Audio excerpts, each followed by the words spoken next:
Welcome, everybody, to the Build Community Through Love Network. I'm here with a dear friend of mine, Kathryn Reed, and she's just awesome. So let's jump right into it, and I'm gonna let her introduce herself. But primarily, Kathryn, I want to just go through like your background. So tell me about who you are, and then go way back. I mean, you can go back into the soccer days if you want to.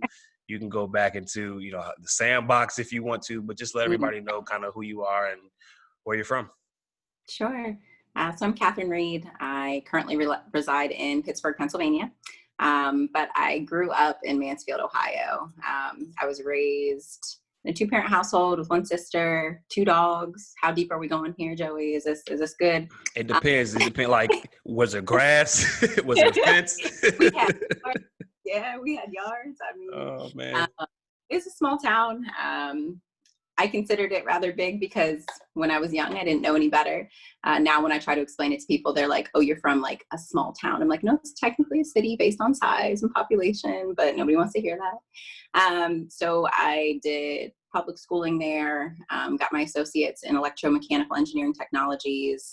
My second 2 years of high school, I graduated, moved to Pittsburgh in 2010. And I started at the University of Pittsburgh in the engineering department. I realized that I'm really not gifted at math. Oh my goodness. It doesn't come easily to me and it's hard. And I realized how much I really wanted to be in medicine. Hmm. And I felt like engineering would have adjusted my GPA to a point that I wouldn't be able to pursue other things outside of that once I graduated, which in hindsight is not the case. But at that point, with the knowledge that I had, I realized that truly medicine was what I wanted to do. And I wanted to make sure I was setting myself up for success. So I switched from engineering, which is when we met actually, 2010, 2011, Hmm. probably at NSBPA, and NSB, whenever Hmm. there was a conference in Pittsburgh. So after my second year at Pitt, I switched out of engineering and moved into the School of Health and Rehab Sciences, where I did the emergency medicine major, which allows you to train to become a paramedic for your last 2 years. So then I was working as a paramedic for Northwest EMS, which is a little suburb area outside of city of Pittsburgh. It was a wonderful experience. I loved every second of it. And then I realized that there were parts of that that didn't really align with what I wanted to do with patient care. I felt like I was kind of stuck, right? You can take them from the house to the hospital, but then after that, your interaction is kind of done. Hmm. Um, there were lots of folks who I wanted to know, like, what happened next? And how do I get you not to be in an ambulance every day with your diabetes, high blood pressure, stuff like that, right? Hmm. Um, and I was pretty good. I really liked doing that work.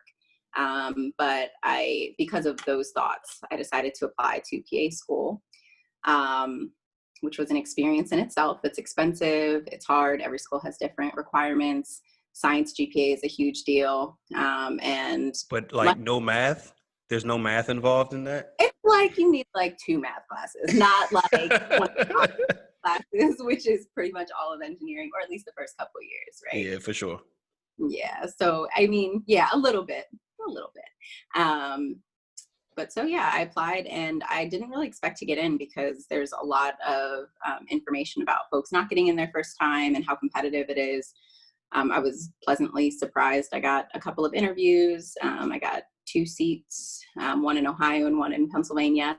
The school in Ohio wasn't accredited fully, so I talked to a lot of mentors and they kind of said, "Kathryn, it's great to go to a PA school, but if it's not accredited, you can't sit and get your actual certification. So you should probably go somewhere accredited." Right. So I listened to the people that are smarter than me at that point in my space. And so I went to the University of Pittsburgh again and got my master's in physician assistant studies. I graduated in 2016. Started working in a federally qualified health center in Pittsburgh in primary care initially. Um, and then worked there for 8 months and then moved on. So now I'm at the VA hospital in Pittsburgh, where I work on an inpatient psychiatric unit. And I do the internal medicine side. So I manage everything from rashes to cancer is kind of what I say. So diabetes, high blood pressure. If they haven't had the screenings that they need from a primary care perspective, I try to get that in because these are the folks that fall in the cracks. Because if your mental health is somewhere else, like you're not existing in that physical body, right? So you're not paying attention to the pain and the different symptoms that you may be having that are indicative of something else. So yeah, that's what I do now. I also did my yoga teacher training, a 200-hour training in 2018. All about wellness, all about the supportive body, all about, you know, yeah, the whole body, the whole person. Exactly. That's awesome. Well, let's go back a little bit. I guess a lot of bit. Like, how did you? So you left you left high school. You said with an associate's degree already. I did. Mm-hmm. Wow, that's awesome. So let's go back there. So are you where you are now? Was that the vision that you had leaving high school? Yes and no. I would say in high school, I kind of thought I was going to be a biomedical engineer and then a physician. That would have been, you would have asked me then. I would say at this point, looking back, that never would have worked for me, because biomedical engineering, I think I would have ended up more in a research track kind of job, and in the lab. And knowing me, you know me, that's not really me. I need to be like around people, interacting with people. That's like my joy, my passion. So walk me through that transition, because I feel like a lot of people get caught, especially in higher education.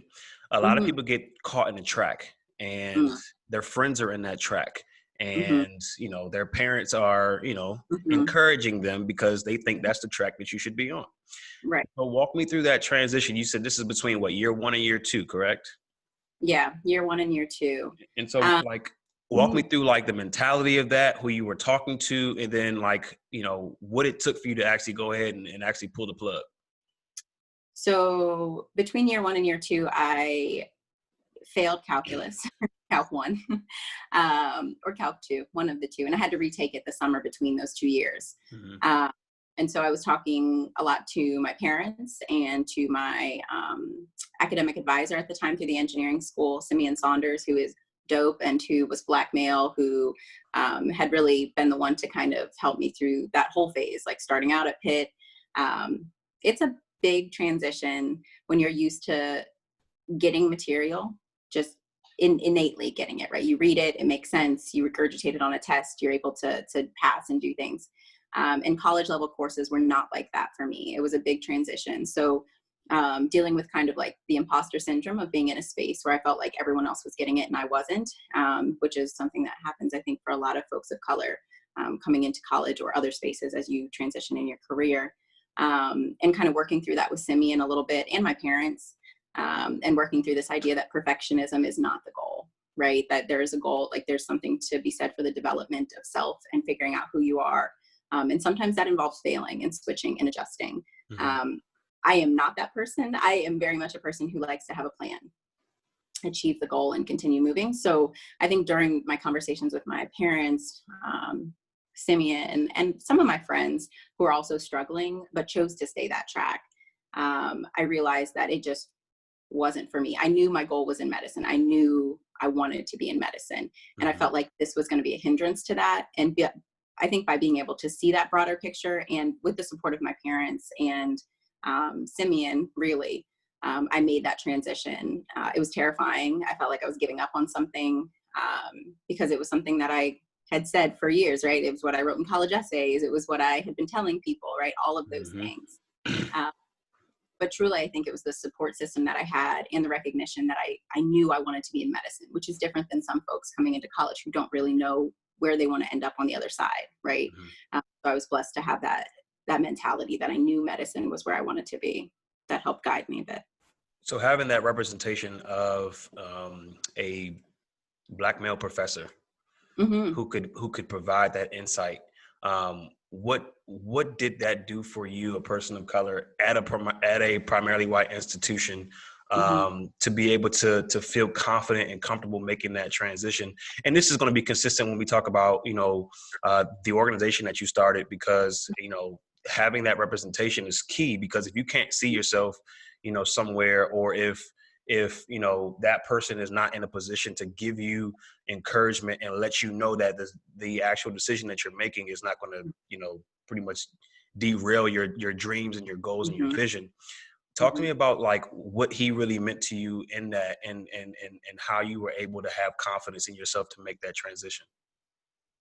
So I would say that Simeon was really open. He wasn't somebody that I felt like I couldn't speak to, right? So he was accessible. He was somebody who I'd email and be like, can I come meet with you? Or he'd just say, walk in, I'm here, right? Which is half the battle in academia. When you walk in as a freshman, you're like, who do I talk to? How can I talk to you? You're obviously worlds above me in all these ways, right? Mm-hmm. But he was accessible, and sitting in his office, he would just joke around, Kat, how we doing? Let's talk. And would get to the nitty gritty. It wasn't just about academics. It was about everything. How are you feeling? Are you making friends? What is college looking like for you right now? Like kind of trying to figure out full Kathryn, like who is Kathryn as a person and not just as a number, as a student, which I think is very specific to having somebody who sees you as a person and sees the human in the student, which seems to be a little bit easier. I would say from my experience, when they look like you, I could identify with him because he reminded me of my friends, my dad, like people in my life who I care about, and see the humanity in. And I felt like that was reflected back to me. So just having open conversations about how I felt and what my goals were in life, not just in the time that I was going to be in the engineering department. And of course, he was like, I'm really sad to see you go. I really think you can do this if you want to do this. But if you don't want to do this, this is okay too. And kind of gave me that permission to make that decision, which was something I needed at the time. I needed somebody to say, this is up to you, but also you can do it either way. I have confidence in you. And he also checked in with me after I made the transition over to School of Health and Rehab Sciences. He was somebody who checked in, who made sure he was available. And I kind of returned the same type of energy. We kind of both checked in, and actually we're Facebook friends now. So he kind of follows my life and I follow his a little bit. He got his PhD. So yeah, there was just a development of rapport and of friendship that I recognized that he was being authentic and genuine with what he saw in me and with what he felt my capabilities were. And I think that all of that kind of helped me develop the person as I moved forward in my career and in my education then. You said he gave you permission to make the decision. And I think that's so crucial. Like even as adults, right? Even as we're going through life, it's just like you have the permission to do what you would like to do.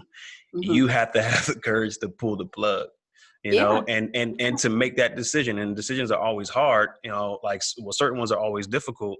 But knowing from someone else that you trust that you have permission to do something that doesn't go that's against the status quo, that has to be comforting. And so I remember joking with you all the time back when you were so I guess back in the day they called it like the paddy wagon. Is that true, or am I just tripping? The paddy wagon? Yeah, the paddy wagon. I could be tripping, or I probably watched like the wrong movie. But anyway, so I used to always joke like, "Hey, I'm just gonna accidentally break my knee on the side of the road and have Kathryn come pick me up on the." In the ambulance, like yes, I'm like a paddy wagon at. Oh. So tell me about that experience, like because I'm sure you're not taking like great calls all the time. I'm sure there's like some calls middle of the night, some stuff, and especially you're in Pittsburgh, and I have family in Pittsburgh, so I kind of know the city a little bit. But tell me about that experience. How was that like? I loved being a paramedic. I loved the hands-on aspect. I loved being able to be in the back of an ambulance with a patient that was my patient, right? Which was somebody who I was caring for, who was in my responsibility, right? I felt very strongly about making sure that they had the best care that I could provide based on the protocols that I was given from, the state of Pennsylvania. So I would say that it offered me a really interesting glimpse of working class folks, specifically within healthcare, and both sides of that coin. So there are lots of folks who are so smart and have so much experience in paramedicine, and it's interesting to watch the dynamics when you bring a patient into a hospital and all of a sudden you're looked at as an ambulance driver, in quotes, which is super demeaning. Like these people have experience dealing with life-threatening emergencies outside of a brick and mortar institution with all of the best equipment, right? If you're not in a city like Pittsburgh where you have a bunch of level 1 trauma centers, you are 30 plus minutes away from the nearest trauma center, you are doing medicine. You are the reason these people are making it to these other spaces in one piece, right? And there is a missing kind of respect, I think, in general. I would say my experience was, I was young, I was super young, I was 21 I think, when I started working as a paramedic, and I was surrounded by folks who had been doing it their whole life. Like, their family had been in paramedicine or in fire departments with the kind of first responder background. And just, yeah, it was a really interesting experience. I learned a lot. I learned a lot, both like skill set wise, of what's taught in schools and what what it looks like to practice on people who aren't going to be the perfect patient, who aren't going to have the symptoms that you think they're going to have. There's a lot of bad parts of paramedicine, and I think medicine in general, lots of patients that you lose. This was during the ongoing opioid epidemic, right? So doing lots of resuscitation in houses where there are kids and both parents are clearly high, but one is overdosing. CYS has had 15 calls, but the one parent is still coherent. Like, there are parts that just tug on your heartstrings for real. And you also see the missing link between primary care, right? So there are patients that would say, I don't have a primary care doctor, who would run out of their diabetes medications and then need you to take them to the hospital once a month. And you just knew you were going to get that call. You knew it because they don't have somebody who's checking in, making sure their meds are filled. Not maybe because of anything they're doing, but lack of access, right? It might just be there's not somebody in their community they can get to. The bus routes aren't working. There aren't people in network. There's a lot. Wow. So as I hear you talking, and I'm actually a community builder, right? So like I think, I guess as I'm hearing you talk about this, I'm getting, I guess, excited, but I'm also getting not because of, you know, the trauma, and people pretty much, you know, they want to meet you at their worst. And so you have to pretty much, you know, be prepared to meet everybody at their worst, but you're also a conduit of information to, you know, the levels of access, the levels of inequity, the levels of disenfranchisement, all of that kind of stuff. And so what you also said that was very interesting is if you are a conduit, there has to be some kind of flow. And if the flow stops the moment you drive up to the ER because there's a lack of respect for those on the other end once you receive a patient, then I guess there is a missing link there where, you know, you pretty much have in that experience identify all the different nodes across your city where there's a lack of access, where there's lack of resources, there's lack of everything. But then what you also pointed out, and I want you to say this again in common language, you said a level 1 trauma center. What does that look like for places like, for instance, out in Media, Pennsylvania, where my dad's from, or, you know, the rural parts of Arkansas? Like, what does that really look like from a paramedic standpoint? And how are you guys really not just, you know, providing care, but also building within your community? So I would say if you're in a more rural area, so a level 1 trauma center is a trauma center that has the capabilities of a multitude of specialties. So they can handle things like car crashes with people that are having multiple fractures who are in some type of shock state, right? They have specialties like critical care medicine, folks who can be there, trauma surgeons who can be there to repair bones and vessels, things like that. You have people who are there in the neurology side of the world. So if you're having a stroke, a neurosurgeon, you can push TPA, which is a medication that breaks up clots.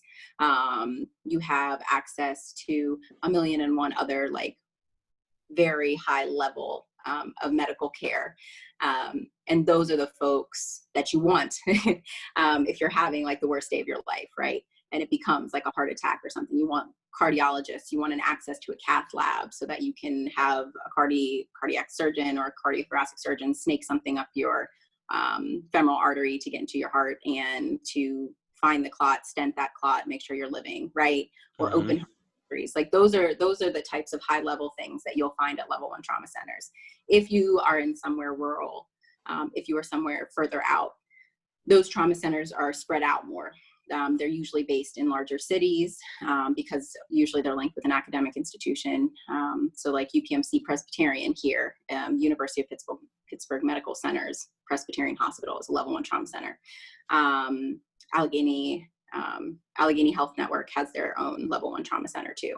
So if you're living outside of those spaces, time is of the essence, right? If you're having a heart attack or a stroke, but access is the missing link there. So they do have obviously helicopters, so flight paramedicine.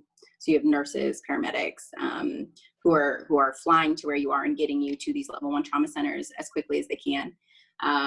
But that requires the people on the ground, the paramedics who are coming to your house and interfacing with you initially, to recognize exactly what's going on and whether it's critical or not, and then making the call to get somebody to you as quickly as possible who can actually get to that level 1 trauma center. And as a caveat to that, there are lots of spaces, especially the emergency medicine folks at the University of Pittsburgh, who were looking at paramedics working kind of as a primary care conduit, right? So they would be the ones going into people's homes to check on medications, make sure they had everything, checking their sugar, checking blood pressures, and doing pre-hospital kind of care to try to prevent them from needing an ambulance and then needing transport to a hospital for a more critical thing, right? So there are people who are working on that side of it, especially in rural communities and places out like that. But I would say, yeah, it's always going to be an issue with access. Local community hospitals aren't going to have a neurologist on staff all the time, aren't going to have a cardiologist on staff all the time.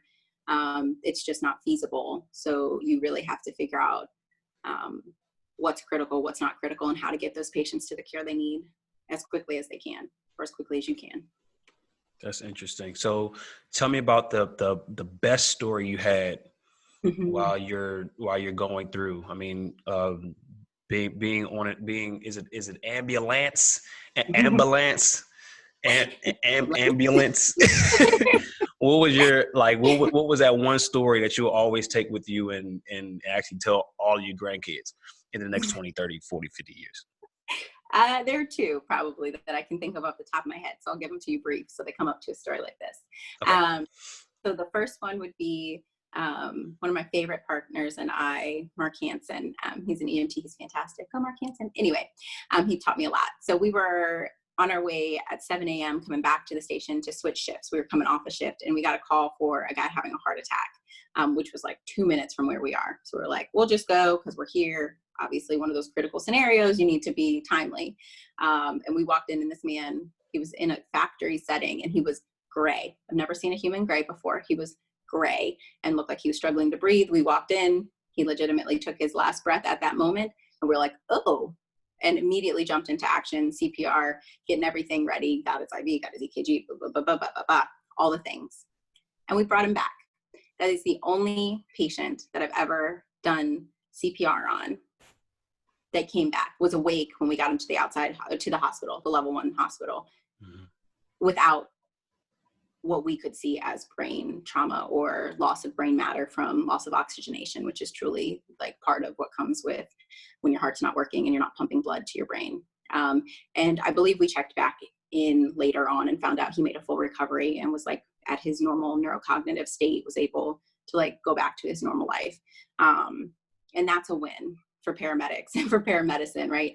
Because you can CPR on people forever and they don't come back. So that was a really nice win, I guess is the best way to say it, both for him and for us as a team coming in, doing what we need to do to get him where he could have definitive care so they could figure out what was in his heart and get that taken care of. That one, and then one of my last days as a paramedic, before I transitioned to PA school, I had a call that was also a woman having chest pain.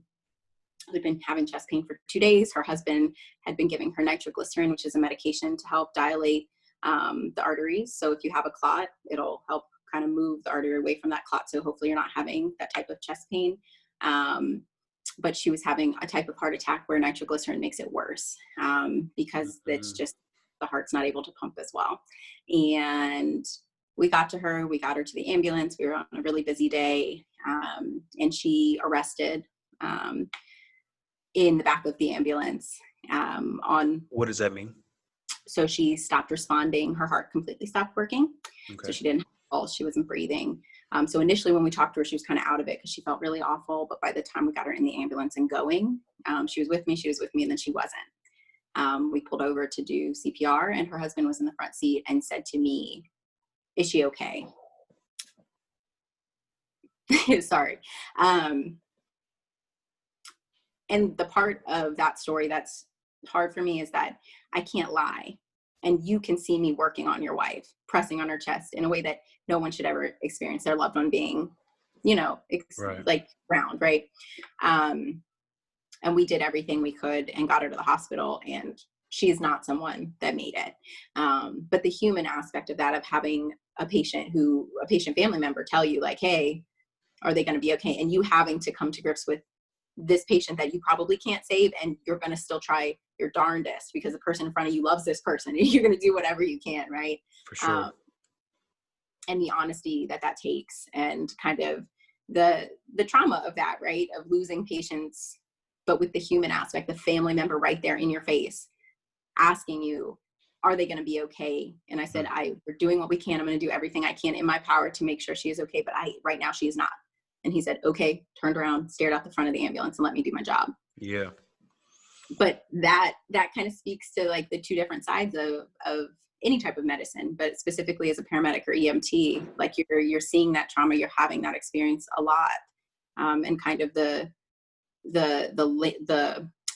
PTSD, right? That can come, post-traumatic stress disorder, that can come from repetitively experiencing loss and trauma and seeing things that lots of people don't want to see and lots of people don't have to see. Yeah. Terrible things, right? So I think both sides of that are things that I'll probably share with people, because I always hype up the paramedic field and the EMT field and the folks that are doing that work, but you have to be prepared to like handle your own mental health and be able to deal with other people having the worst day of their lives, for sure, or best in the other guy. But that's incredible. Superheroes. They are. Agreed. Superheroes. I wouldn't at this point, but they definitely are. Yeah. So in December 2016, you earned your master's degree in physician assistance studies. I guess effectively allowing you to cross over the threshold. And what was the decision to leave being a paramedic and actually going into the healthcare center and actually working as a physician assistant? I would say I was becoming frustrated a little bit with the boundaries of being within the paramedic space. Like I kind of said, like the primary care missing link. I kind of wanted to hang out with those patients, figure out why their blood pressure was high every time I saw them, like get them on the right regimen and follow up with them and have that continuity of care, which is something that as a paramedic you don't usually have. So that was part of what shifted that for me. And then PA school, it opened my eyes to a lot of other ways that medicine helps people, which is kind of the point, right? It kind of builds upon the knowledge base that you already have. And I felt excited to be able to have patients and take care of patients and use this new knowledge to the best of my ability to help them out. So I took my PANTS, which is the certification test, PANCE, not pants, like ones you pull on in the morning. Because you know me, I was getting ready to say something. I saw you say jeans, joggers, what we talking about? Yes, not that. So with the PANTS, I took the certification exam in January of that year of, I guess, 2017, because I graduated in 2016, and then started working about a month later after I knew I passed and all that good stuff. Yeah. So now you're in the space that you have been working hard to get into. Mm-hmm. Are you being able to see the goals that you were anticipating, like being able to check people to see if their diabetic levels are where they need to be, and trying to get them on paths where they don't have to continue to come see you? Yes and no. So yes, in the sense that when I was working in primary care, my first job, I built relationships with patients, specifically because I was doing some OB-GYN work. So basically babies and things relating to reproductive systems for women. So I built lots of relationships with young women of color who would come in and tell me, all types of stuff about their periods, about their bodies, and having those real conversations because I looked young. I still look relatively young. People always tell me I look 16, having those open conversations because they felt like they could, developing that rapport, and kind of continuing to see them as essentially versions of myself, right? And doing that care was really, really rewarding for me. The same thing with older patients with high blood pressure, et cetera. Within the VA system that I work within now, I would say it's a really different patient demographic, a lot more men, and young men to men in their 90s to 100 years old. So that shift took me a little bit of time to be okay with, right? It's a little bit different rapport.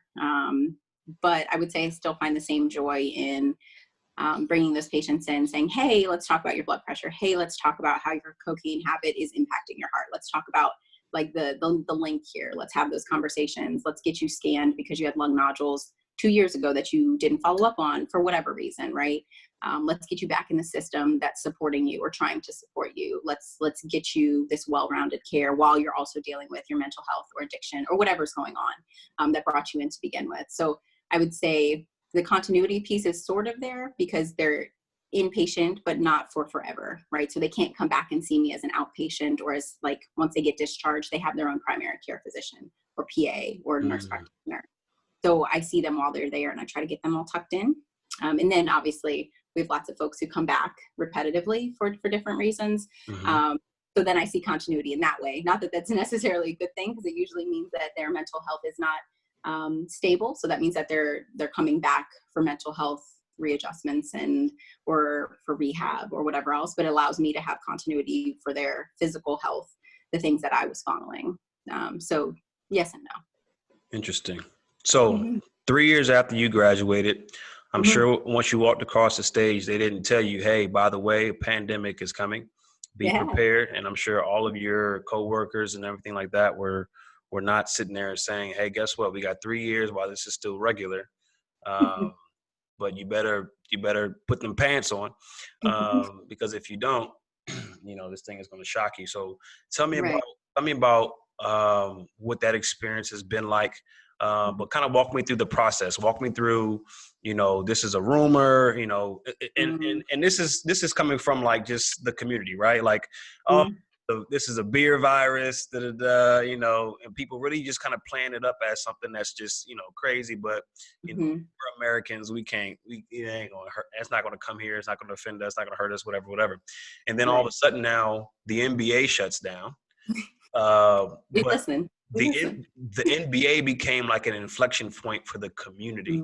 What was the inflection point in the healthcare system when this thing really started to hit home for you guys and you guys pretty much had to put your capes on? I would say probably New York.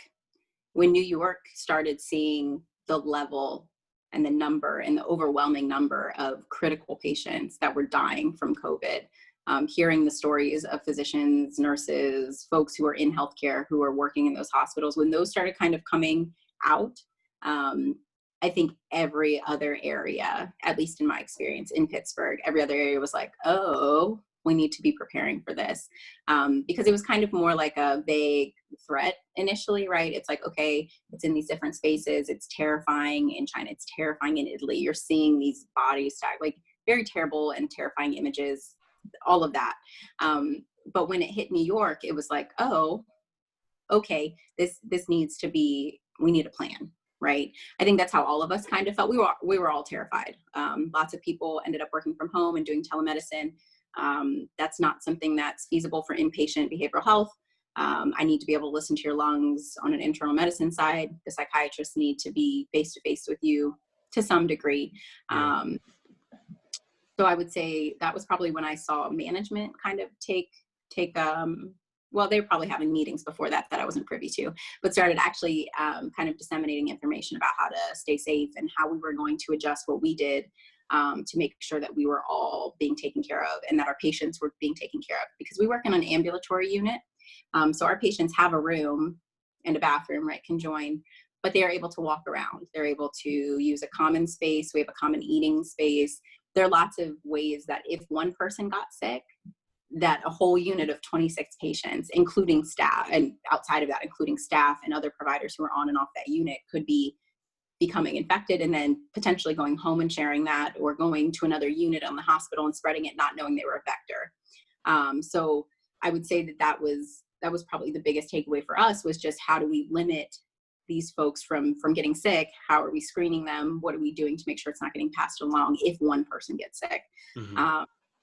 But I would say the initial point for the folks that I work with was when New York really got hit, and they really did get hit. When that happened, we all kind of were like, this is real. I'm sure management, again, was having these conversations, but we weren't privy to them then or For before. sure. For Yeah, sure. I mean, and Pittsburgh isn't close, but it's also not far. exactly. And so kind of how has Pittsburgh, from the healthcare standpoint, like how have they been able to fight this virus these last 2.5 months?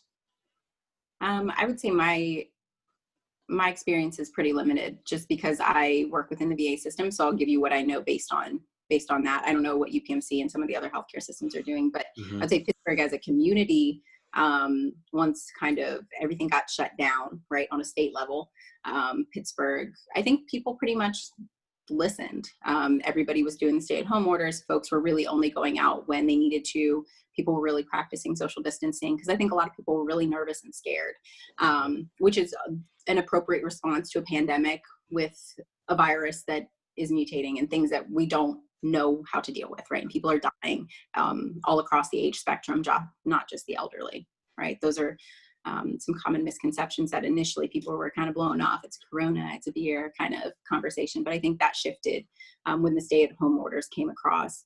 The VA in general, I would say, kind of the same thing, right? Like everybody kind of only did what we needed to do. The number of patients that were coming into the hospital significantly decreased, which was good. It meant people who didn't need to be in the hospital were not coming. But on the flip side of that, people were also terrified of coming in. So people having heart attacks were staying home and dying at home, right? So there's this shift that I think was good in some ways because folks who didn't need to be there weren't coming in and exposing people potentially or being exposed, right? Coming through an ER or coming up to our unit. I'd say overall, I think that helped. I know that our numbers have not been nearly the numbers of New York. The mortality rates haven't been there as far as I know. So I would say that was probably a good thing. I think that everybody being initially pretty cautious and scared. I'd say now that shift, it's nice out now. I know you guys probably have warmer weather in general, but over here, we don't get warm weather all the time. So folks are outside trying to do fun stuff. Yeah.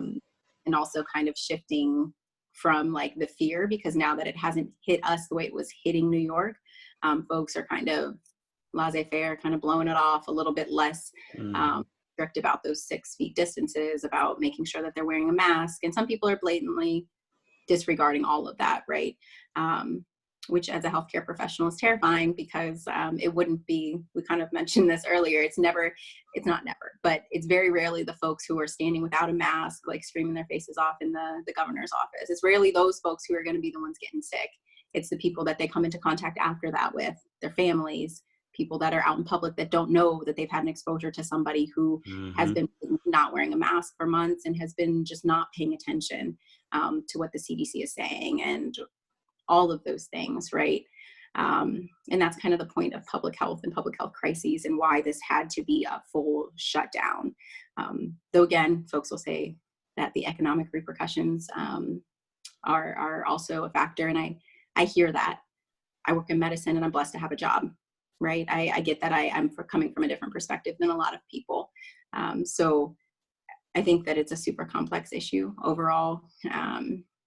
But I think Pennsylvania, Pittsburgh and specifically did a good job on shutting down and everybody listening. I'd say that we're probably going to get another spike at some point. And I think people need to be aware of that. When, where, how, I can't answer those questions. I don't think really anybody can. But yeah, that's about all I got for you on that one, the COVID. That's crazy. Well, let me be one, I think, amongst thousands, millions, to just say thank you for, putting your life on the line every single day to go in and really help restore people from a mental health standpoint, from just a general health standpoint. I just want to thank you for that. I also want to thank you for the work that you do in terms of representation, in terms of being able to have access, having community, and again, having that representation. I say that because on January 7th, 2020, after about a year and a half worth of work, you were able to start to have an inauguration of the National Society. I'm not going to look at my notes. I'm going to get this right. The National Society of Black physician assistants. Mm-hmm. Yes. And I remember you telling me about this 2017. Mm-hmm. Probably. And it Yeah. was like something that you had said that, like, you know, it was an interest to you because of the experiences that you were having as not only a woman in healthcare, but also a Black person in healthcare, and not really seeing the representation from the existing organizations in this space that you were in.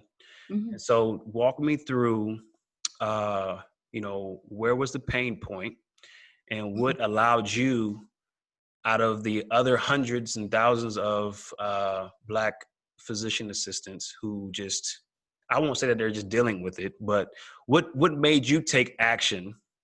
Mm. And then talk to me about the work that you did from 2017 all the way up till January 7th, 2020. Whew, that's a lot of work. Okay, I can do that. First, I'm going to deflect your thank you for healthcare for me, but I'm going to deflect that to the folks who are truly like in the ICUs and stuff. We showed up to work and did our jobs during this healthcare time, but like those folks are they deserve that. Yeah, those are those. Absolutely. So let me shine that on them. But so yeah, the NSBPA, I think it's been a thought since I started my physician assistant career as a student. Really, there were maybe a handful of folks of color in my group of 40-ish plus kids at Pitt when I started my program, which is actually a good number. Let me be very clear about that. But as I progressed through my training, the preceptors I was seeing, the folks who I was seeing, who were introducing me to different parts of medicine, the professors that I had, they were all white folks, which is cool. You know, they knew their stuff, and I'm not trying to take that away from them, but it's very obvious when you're a person of color, when you're not seeing anybody else who represents what you look like in any space, in your classroom, when you're going out onto clinical sites, stuff like that. So during that time, my second year specifically, when I was doing clinical rotations, so we had 9 rotations from everything from emergency medicine, family practice. I chose cardiology as my elective because I was interested in it, cardiothoracic surgery. Yeah, so during two different experiences really stuck out for me. One was with a provider who's a really good provider, who I really cared about as a human being, who I walked in with my hair curly and down, as I tend to do. I wear my natural hair to work, and I did then too. And he kind of said jokingly, "Is your hair supposed to look like that, or did you get caught in the rain?" Mind you, it wasn't raining. I said, okay. Right. That's awesome. But thinking about those dynamics, that hierarchy, right? Like, I'm a student. If I'm trying to educate you about the inappropriateness of you trying to tell me about whether my natural hair is something that should show up in an office or not, when you know I'm a good student and I've been doing really good work for you because that's the feedback you're giving me. And in knowing him, I know it wasn't intentionally malicious, but kind of just that missing piece of like, probably shouldn't be saying that. Am I supposed to have that conversation with somebody who truly holds in their hand whether I pass that rotation or not, right? Kind of those dynamics that exist. And then the second one was my cardiology rotation with a really great cardiology group of folks. And it was toward the end of my career, and I was looking at jobs and kind of mentioned that I wanted to do work in communities that looked like me and existed like me. And and I kind of said, like, in an under represented area, I want to be somewhere where there are people who look like me, who need providers, who want providers that look like me, kind of that sense. And he said, "You're going to waste your talent because they don't listen." And basically tried to convince me that I should be working in primary care in like the North or South Hills, which, unless you're from Pittsburgh, doesn't really mean anything, but like suburbia, essentially, outside of the city of Pittsburgh. And I said, not really interested at all in that, because he was offering to make phone calls, again, trying to use his position to help position me. But I had to be very clear that I didn't want to work at those spaces. And he's like, "Okay, if you're choosing to work somewhere where they won't respect you and won't listen to you and won't actually take the medications that you order them, then you've got to work for this other physician, Dr. Hall, who's wonderful, who worked at the Federally Qualified Health Center, the East Liberty Family Healthcare Center, which is a fantastic resource for low-income families. Everybody, actually, I go there for my own primary care still, but they have sliding scale. They don't require insurance. They have translators. They have folks who are helping you apply for insurance. Like, they are doing the work in the community. Mm-hmm. And so he actually linked me with that resource. And those were the folks that I worked for 8 months. It was a diverse group of physicians, medical assistants, providers in general. The patient population was just as diverse. It was a fantastic learning experience, and it was wonderful to exist in that space.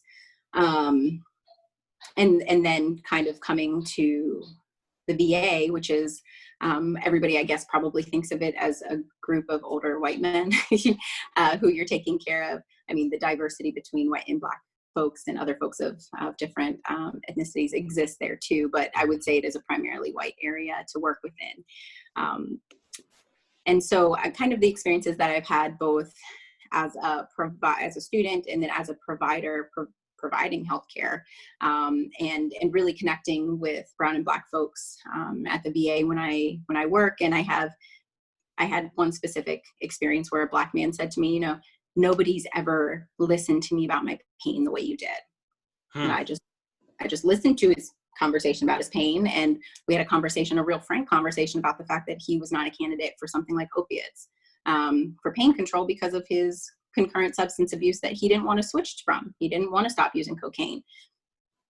And okay, I mean, that's cool. If that's truly what you're saying, I can educate you from now till I'm blue in the face, and I will, because that is my job. It was my job to make sure that you understand the harm that you might be doing to your body. Mm-hmm.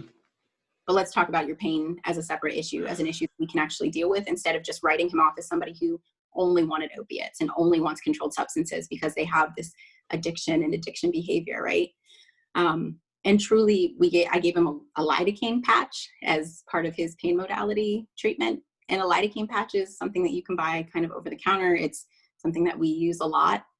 And he told me his pain was better than he's ever experienced it. He's like, Kathryn, I can move. My back pain is amazing. How did you know this existed? I'm like, who are you interacting with on a provider level that's not hearing you, or you're not hearing? You know, like, there's the missing communication piece that led somebody to give you a lidocaine patch how many years after you've been having chronic back pain? But right? Your professor said that they won't listen to you. I know, that's what he said. And as opposed to not listening to them.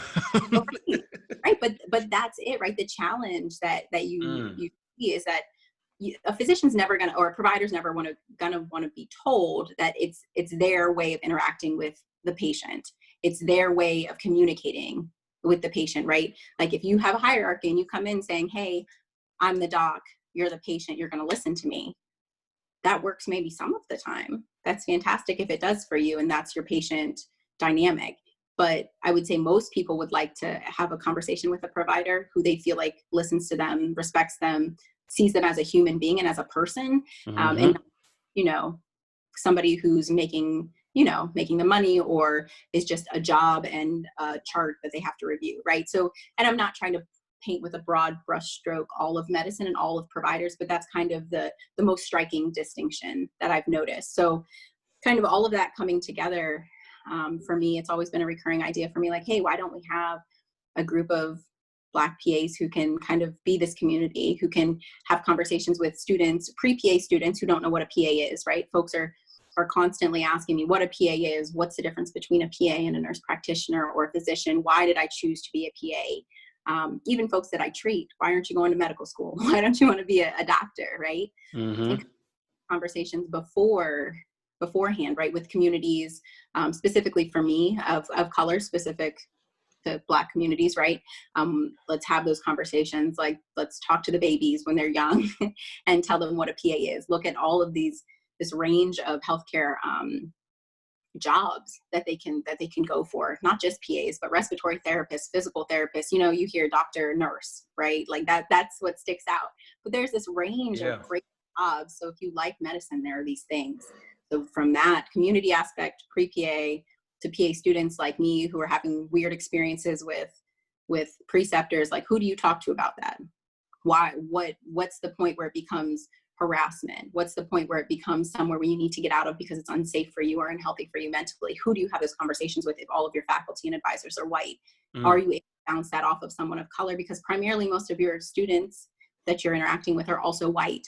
Do they understand, right? Do you feel isolated in those feelings? Do you feel like an imposter during your classes because you feel like everybody else is smarter and everybody else has this knowledge and you feel like you're failing, right? Do you have that, and how do you parse through those thoughts with someone who's not of color? And can we create a community of folks of color who are all through the spectrum, from pre-PA all the way to practicing PAs and allies, who can help you kind of adjust and speak and maybe just have a conversation about what that looks like. And then for folks on my end, right, PAs who are practicing, having a group of people who have been in this physician assistant track for 15 years working, 25 years who are working. Let's have those conversations about what it looked like for you, what it looks like now, what are the strengths and weaknesses that you identify, because I'm only seeing my snapshot, what I see. And having those conversations and building mentorship programs with folks who are down on the other side of like still thinking about PA school, right? Developing those relationships so that as we grow, hopefully, because we only make up 3.6%. So as we grow as a group, we're able to kind of be self-sufficient. Let's talk about what it's like to lose a patient. Let's talk about what it's like to have somebody say that you have to be a nurse because they don't believe that Black folks can be anything but, right? Like, let's have those conversations and let's do it in a space that's supportive and is just able to truly be there. And essentially, I looked at it as a way for me to build something for past me, current me, future me, but that I see in all these other folks who are asking me questions about what I do and all of that. So that was a really long-winded response, and I apologize. But essentially, that was kind of my process. What areas of weakness and strength I identified in each part of my education, and then going forward, what I hope to bring to the profession and the people that I interact with, students and faculty and peers, and then what I would hope that other folks of color want to do for this community that we're developing and growing, and that's been around for plenty of years. Yeah. So you're actually 5 months in, right? And so now organized, how is it going? How are you getting your outreach? How are you bringing in members? Like, walk me through that process, because, for me, I'm thinking about I'm thinking about Nesby, right? And how it founded. And it was, just a small amount of people, but it's grown to now this large international organization, right? And I'm not saying that that's something that you're just like, we have to grow real fast, have to scale. But, walk me through now how this has provided you with that community build, for your profession. And how are you now seeing this being a benefit to other Black PAs? Sure. So I would say the first part was the development of our website, which took time, nsbpa.org, if you're interested.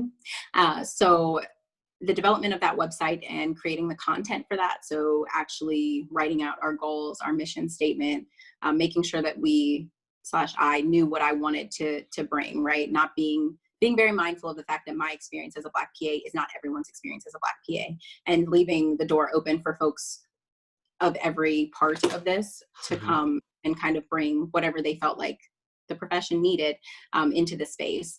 So then we have social media, Twitter, Facebook, Instagram, everything's at the NSBPA at whatever, Twitter, Facebook, Insta. And we have a social media chair, Erica, who's awesome. She loves doing it. She's putting up content all the time. So honestly, I would say that the social media piece has been really helpful, because things like Instagram and having content about Mondays, like our tips and tricks, like what helped us get into PA school, what study habits are best, how do you talk to folks about jobs, and how did you get your first job, all of those things that we think folks might be interested in knowing. We highlight a member on Fridays, so folks email us, let us know they want to be featured, we'll do that. Sundays we try to bring in some type of current news or literature about specifically about Black folks in medicine and kind of all of that. And I would say that that's one way that we bring in lots of folks. We've gotten really good feedback. We did an Instagram live last weekend and got lots of folks involved who are both in PA school and folks who are pre-PA in different parts of their education, just really having conversations about, right now it's COVID, right? Asking like for them to try to get shadowing hours and things that are required for CASPA, which is awesome. Yeah, with the generalized system for application. I would say that we were supposed to go to the AAPA conference, which is an annual conference held by the American Academy of Physician Assistants. It was in Nashville this year, COVID life. So we'd love to meet our members face to face. So kind of our Instagram live was our version of that. And we'll probably do several others just to kind of meet people who are interested. We have a forum that people can get on. It's broken up by state and then has different questions. Folks can get on and look for people in the same state. The ultimate goal, once this is all over, is to come up with a directory of sorts to allow folks who are somewhere in their education to find folks who are on the other side of it, like myself, to help be mentors. And if they can't find somebody right in their city, which is sometimes really hard, right, to have the option to go within the state or within that general region geographically, to make those connections, because they're so important when you're looking for jobs, when you need somebody to write a letter of reference, when you need shadowing hours, right? How are you getting those? If you didn't, who was a doctor as a parent, or a physician assistant as a parent, or a nurse as a parent, who has those connections already pre-built. So the goal is really just to try to fill in the gaps there. I mean, overarching goal, of course, is to decrease health disparities in Black communities. But I think that a good step in doing that is eliminating barriers for PA students to apply, right? Talking about GRE, the graduate level exam. Is it something that we need to be doing right now in education? Because that's a barrier, that's expensive, that requires time and money, right? Talking about how people are going to be getting those shadowing hours, right? They need to have patient care contact hours. How are they getting those? If you don't grow up in a space that has a huge medical center down the street, right? Like, how are you doing all of that? And trying to help folks find kind of a niche wherever they are to make sure they're able to get to their ultimate goal of being a PA student and being an applicant that people in schools want. And then going forward, again, having that community and being able to reach back and do the same thing for folks that you see trying to do that. I really think that that is what the goal of the NSBPA is to create this community of practitioners and providers who understand the importance of having an adequately diverse healthcare system. So the patients that come in have a choice. Like if that man who wanted a lidocaine patch looked at all the PCPs, primary care physicians or primary care providers in his network and said, oh, there's this Black girl, let me go see her, and came into my office, how many years earlier could we have gotten that lidocaine patch on his back? How many years earlier could we have had that conversation about cocaine and heart problems and kidney problems and all of those things that I feel like are important conversations that I'm having now with him. So, man, y'all are doing it. I can't wait. I can't wait to see how this grows. And I hope that the Build Community Through Love Network is able to pretty much provide, extra platforms and extra platform to push your message, to push what you guys are trying to do from the East Coast to the West Coast, to the heartland of America, just to, continue to make sure that we're serving those communities that are underrepresented. So that's big. You talked about, and this is the last thing, you talked about the mental trauma that goes into seeing people at their worst and not always being able to bring them back to their best. So you have now picked up yoga, and so you've done it from a student standpoint to just be able to do it yourself, and now you're teaching. Talk to me about the principles of yoga, and talk to me about how it's helping you navigate through your day-to-day life. Sure. So I started practicing yoga probably 5 or 6 years ago at this point on my own, using YouTube videos kind of thing, and slowly began to become more and more interested, taking community classes. The Kingsley Association is a community center in Pittsburgh, where Felicia Savage Lane Friedman works, and she is a light. She's a fantastic provider. She's wonderful. You take one of her classes and you want to just like be her best friend always. Truly, that's how she is. She's one of those people. Wonderful. Yeah. So meeting her, she works for Yoga Roots on Location, and or she created Yoga Roots on Location, and started doing these trainings, which is a 200-hour yoga teacher training with a trauma-informed base. Like the entire practice is talking to a group of Black and Brown folks about everything, right? Starting with the ancestral trauma and things that we hold on to and feel in our bodies as Black and Brown folks existing on lands that aren't ours, right? And kind of having that wherewithal. And then kind of just getting all the way down, feeling everything, working through trauma, processing trauma together in a space that is open and accepting and is willing to both catch you when you fall, but also explain to you where you might have some not correct misconceptions and things like that, right? It's all about growth and development as a group. There were white folks in that group too, and there was lots of very difficult conversations that occurred. But essentially through that, I learned the style of yoga that I teach, which is a restorative gentle yoga class. It's through Raja Yoga, which has 8 different limbs. I won't go into each detail, but essentially the actual physical practice is only one of those limbs. There's breath work. There's lots of non-harming. There's just lots there that we can have probably a whole nother podcast about. So yeah, we should just do one whole episode of just yoga and just allow you to just come in here and just give people the opportunity to just understand, you know, what that looks like. We all face trauma in different ways, either from how we grow up, you know, from depression, from things not going their way. I mean, this pandemic is raising an entire generation of people who are going to have trauma for the rest of their life, whether it's from death from a loved one, the loss of a business that you've been cranking out trying to get for the longest time, the loss of a family home. Just because finances aren't where they need to be. So there's going to be different levels of trauma. So, you know, having someone like you coming out and doing those types of things for actual restoration of yourself, and then the fact that you add that value and you provide that to communities, that's amazing. That you just give people the ability to actually release and find that mental freedom again. That's beautiful. So where can people reach you if they want to find you? A couple places. So my email is kjreed34@gmail.com. You're welcome to reach out to that email. The nsbpa at gmail.com is another way if you have specific interests in the National Society of Black Physician Assistants. Obviously our social media, which is the NSBPA in all of the different formats. And then, those are it. My Instagram handle is _@thatgirlcat or @thatgirlcat_ somewhere in there. But I can email you that if they really want to use the social media platform, that's fine too. I'm open to have conversations about everything we spoke about and more. So if anybody has questions, thoughts, concerns, feel free to reach out. This is all about development overall, right? It's nice to have this platform. Absolutely. Thank you for Absolutely. No, for sure. So leave us with something that's encouraging, inspiring as we enter into, as we continue to build throughout this week.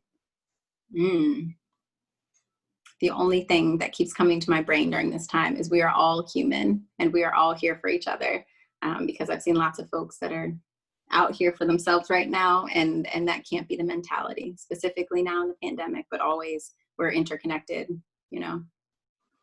Absolutely. Wonderful. Wonderful. Well, thank you everyone for listening to another edition of the Build Community Through Love Network. You can reach us and connect with us on social media, on Facebook and Instagram at Build Community Through Love. In the meantime, continue to build, continue to grow, continue to develop, continue to inspire. And while we're gone, if no one has told you, tell them we're building. Thanks, Kat. No problem.